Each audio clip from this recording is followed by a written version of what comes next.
Joining us now is American Islamic Forum for Democracy founder Dr. Zuhdi Jasser, whose most recent book is A Battle for the Soul of Islam, and that's the key to this title, An American Muslim's Patriots Fight to Save His Faith.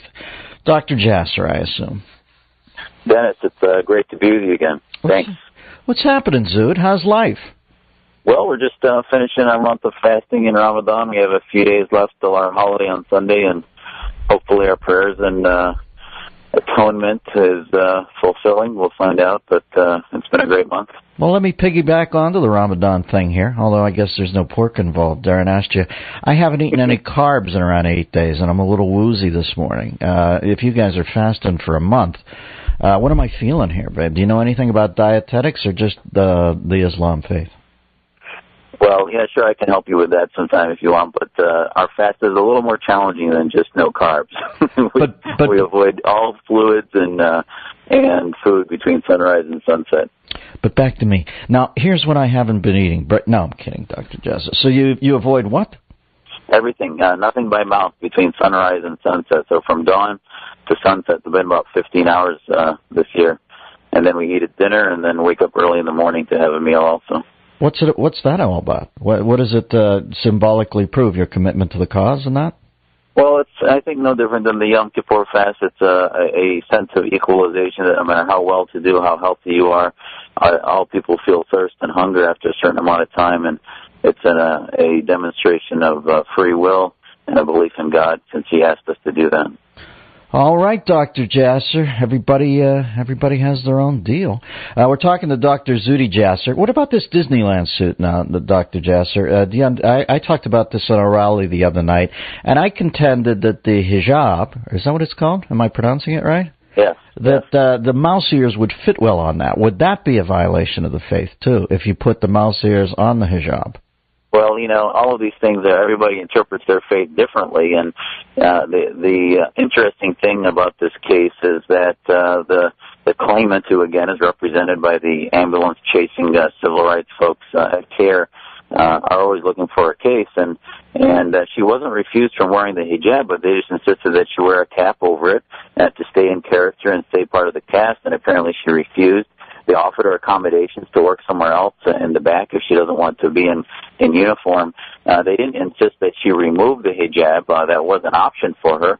And then not to mention she added the hijab a couple years into her work, and there wasn't, what she neglected to tell people in the press conferences is there was another Muslim that had a similar issue at Disney, and she compromised and wore a cap over it. And we've seen similar cases in the military where Sikhs and other faiths that have requested and insisted on wearing head covering have been given accommodations, but even in the military there were safety issues of being able to wear chemical, biological masks, etc.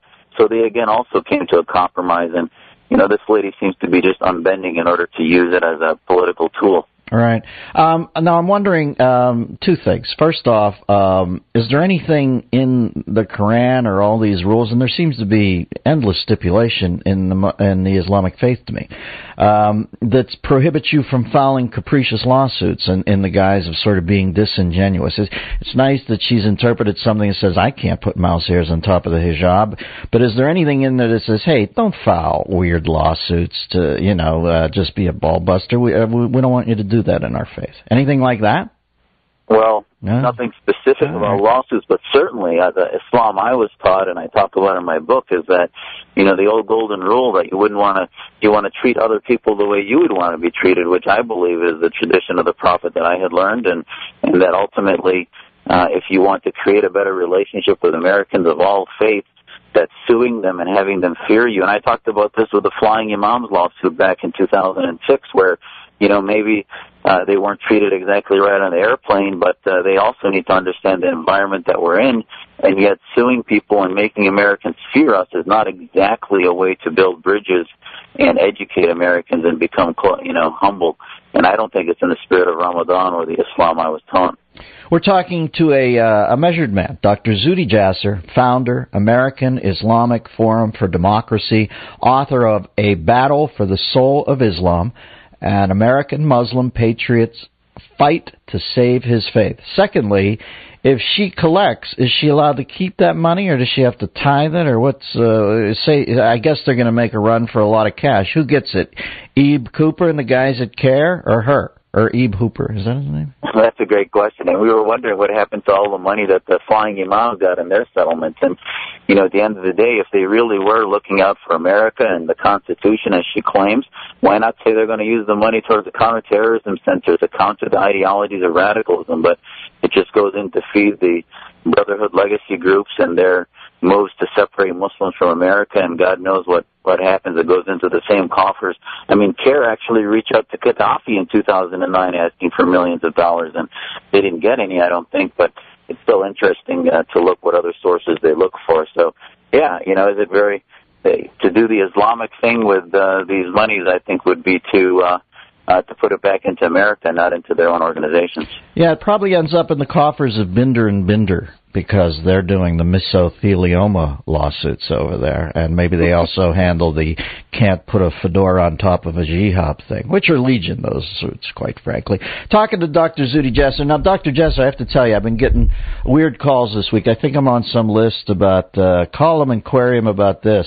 And I like taking the calls because they're fun, or maybe 7 out of the 10 people prove themselves to be wanting, but there's around 3 of them that are kind of clever in a can't get work way, but clever on the phone. So I take the calls, but there's a guy up who I can't tell from the comment, but he might be a bit of a ball buster, but he might just be playing it straight too. You want to take his call? It's about some interpretation of the Koran he's made.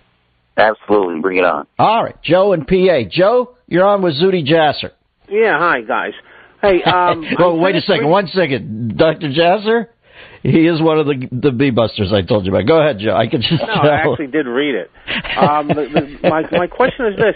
It's pretty clear that when Muhammad speaks about Christians, and he talks about the Bible as being the book and being one of the basis of the Koran. And he also talks about Christians and Jews as being part of the people of the book. They should be respected and loved. And he actually makes a good comment about Franciscan missionaries in there. And then, of course, Joey, ask him something. Ask him something. He's the guest. Oh. Ask him something. Whatever your denomination, don't be rude. Ask him something. Excuse me, I didn't quite catch that. Ask him something. He's the guest. Yeah. Whatever faith you are, don't be rude. Why isn't that Islam today accepts this idea that Christians in the Bible are we're not Muslims? But we're supposed to have this respect from the Islamic Thanks, Joe. Dr. Zuhdi Jasser, is he right? Yeah, I think, well, absolutely. Not only are they people of the book, there's passages that say we can intermarry, and that intermarriage is because our children can be raised by a Christian or Jewish mother because she believes in the same God of Abraham, and we came from the same tradition. Many of the same stories are retold in the Koran that are in the Old Testament and the Bible, and ultimately, we believe we came from the same source, the God of Abraham. Now, the Wahhabis, the radicals, will call Christians infidels because they want to, they're supremacists who reject any type of tolerance or many of the passages in the Koran that moderate Muslims will accept, and they say they abrogate the previous passages. So this is a battle that's happening in Islam. I talk about it in my book. A battle for the soul of Islam, and this is where moderate Muslims have been silent in marginalizing the radical interpretation. You sound so lucid today, Dr. Jasser. I think the fasting agrees with you, baby. You're usually right on point, but today it's sort of like a juice cleanse without the juice, right?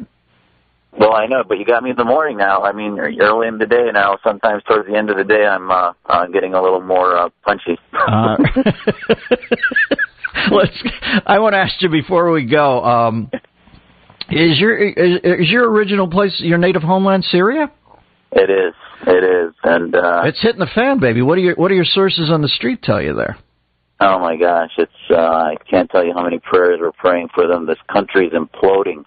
As you and I have talked months ago, once the war came to Aleppo and Damascus, you knew that the end was near for Assad, but it would also mean just a horrible war, and it's very asymmetric in that you've got one side, the Assad regime with tanks and gunships, yes, they're firing into civilian neighborhoods. And no souls, by the way, the Assad side have no souls. So when you mix that in with the weaponry, you know what I mean? The guys almost have no consciences. Exactly, and 300 just died yesterday. I mean, there are over 20,000 dead and 1.5 million displaced, and the world is just sort of hitting them with 10-foot poles. All right, Dr. Jasser, I'll mention anybody you know, or I'll mention the good people of Syria in my prayers today, because you're right. They're just sitting there. And hey, glad there's ballsy guys on the other side who are taking on tanks. But I guess that's throughout history. There's always somebody taking on a tank with a stick, and you got to give those guys major credit for the cojones. All right, Dr. Jasser, are you off the Ramadan thing? You going to eat today, or you don't eat till tonight? I don't eat till tonight. Sunday's our holiday, so tomorrow's our last day of fasting. All right. Well, what are you having tonight? What are you allowed to have during the night, or is that stipulated too? Tonight, actually, believe it or not, I think we're going to Olive Garden. So nice. All right, Dr. Jasser. There's always a line there, man. Get there early. It's like I went there. It was like Studio 54 with noodles. So get there early. All right, Dr. Zuhdi Jasser, founder of the American Islamic Forum for Democracy, author, the book A Battle for the Soul of Islam, an American Muslim patriot's fight to save his faith. For everybody who's genius, Dr. Jasser. Oh, what a wonderful world it would be. This is the Dennis Miller Show.